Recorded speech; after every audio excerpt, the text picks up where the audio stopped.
Hi, hello, வணக்கம். இன்னைக்கு நம்ம பச்சரிசி மாவுல பூரண கொழுக்கட்டை தான் செய்ய போறோம். வாங்க எப்படி செய்யலான்னு பார்க்கலாம். முதல்ல நம்ம 4 கரண்டி மாவு எடுத்துக்கலாம். எனக்கு 4 கரண்டி போதும். உங்களுக்கு நீங்க தேவையான அளவு எடுத்துக்கோங்க. அது கூடவே கொஞ்சமா தூளுப்பு சேர்த்து சுடுதண்ணி நல்லா கொதிக்கிற தண்ணிய சேர்த்துக்கோங்க. சேர்த்துட்டு கொஞ்சம் சூடா இருக்கும். ஆனா அதே அந்த சூட்லேயே மாவு நீங்க பெனஞ்சுக்கோங்க. அப்பதான் நல்லா மாவு சாஃப்ட்டா நமக்கு கிடைக்கும். அதுக்காக தான் நம்ம சுடு தண்ணி சேர்த்துறது. மாவு நல்லா பெனஞ்சிட்டு இப்போ பாருங்க, கை வச்சு அழுத்துனா நல்லா உள்ளே போகும். அந்த அளவுக்கு இருந்துச்சுன்னா நமக்கு கொழுக்கட்டைக்கு மாவு ரெடி ஆயிரும். இப்போ ஒரு கடாய் வச்சுக்கலாம். கடாயில் நான் வெல்லம் சேர்த்துக்கிறேன். இதில் நாட்டு சர்க்கரை கூட சேர்த்துக்கலாம். நான் வெல்லம் தான் இன்றைக்கி சேர்த்துக்கிறேன். வெல்லத்து கூட கொஞ்சமாக தண்ணி ஆட் பண்ணி வெல்லம் நல்லா கரைஞ்சி வரட்டும். நீங்கள் வெல்லத்தை கட்டியாக அப்படியே போடாமல் கொஞ்சம் நுணுக்கி கூட சேர்த்துக்கலாம். இப்போ பாருங்கள், பாவு நல்லா கொதித்து வந்துருச்சு. இதுக்கு பதம்லாம் ஒன்றும் பார்க்க தேவையில்ல. இப்போ துருவி வச்சுருந்தா தேங்காவை சேர்த்துட்டு நல்லா கிளறி விட்டுக்கோங்க. இது ஒரு அல்வா கன்சிஸ்டன்சிக்கு வந்துடும். நல்லா கிளறி விட்டுட்டே இருந்தீங்கன்னா பாருங்கள், இது இன்னுமே இந்த வெல்லத்தில் இருக்க தண்ணியெல்லாம் சுண்டி கொஞ்சம் கெட்டியாயிட்டும்.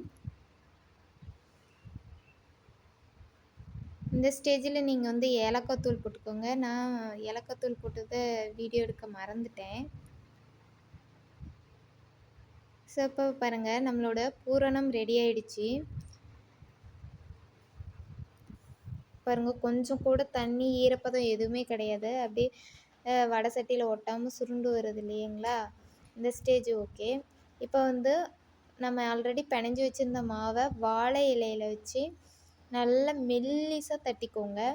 நான் மெல்லிசாக தட்டலை அப்படின்னா உங்களுக்கு கொழுக்கட்டை கொஞ்சம் ஹார்டாக இருக்கும். நல்லா மெல்லிசாக தட்டி பூரணத்தை உள்ளே வச்சு அப்படியே மடிச்சுக்கலாம். இது ரொம்ப சிம்பிள், ஈஸியாகவும் செஞ்சிடலாம். ஒரு இட்லி பாத்திரத்தில் நான் தண்ணி ஊற்றி ஆல்ரெடி கொதிக்க வச்சுருக்கேன். இப்போ நம்ம ரெடி பண்ணி வச்சுருந்த கொழுக்கட்டை எல்லாமே அதில் வச்சு ஒரு 10லேருந்து 15 நிமிஷம் வேக விட்டு எடுத்தீங்க அப்படின்னா நம்மளோட பூரண கொழுக்கட்டை ரெடி ஆகிடும். பூரண கொழுக்கட்டை வெந்துருச்சா அப்படின்னு எப்படி பார்க்கறது அப்படின்னா, நம்ம வாழை இலை வைக்கக்குள்ளே பார்த்திங்களா எவ்வளோ பச்சையாக இருக்குது. ஆனால் எடுக்கக்குள்ள அந்த பச்சை கலர் இந்த மாதிரி நேரம் அப்படியே பழுத்த மாதிரி அந்த வேலையெல்லாம் மாறிடும். அப்போ உள்ளே இருக்கிற கொழுக்கட்டையும் நல்லாவே வெந்திருக்கும். ஸோ இப்போ கொழுக்கட்டை பாருங்கள் எப்படி வெந்திருக்குன்னு, நல்லா சூப்பராக வந்துருச்சு. இது ரொம்ப சூடாக இருக்குது, தொடவே முடியல. சரி, இப்போ பாருங்கள் கட் பண்ணியாச்சு. கட் பண்ணிவிட்டு உள்ளே பாருங்கள் பூர்ணம் எல்லாம் சூப்பராக வெந்துருச்சு. தேங்க்யூ ஃபார் வாட்சிங் வீடியோ.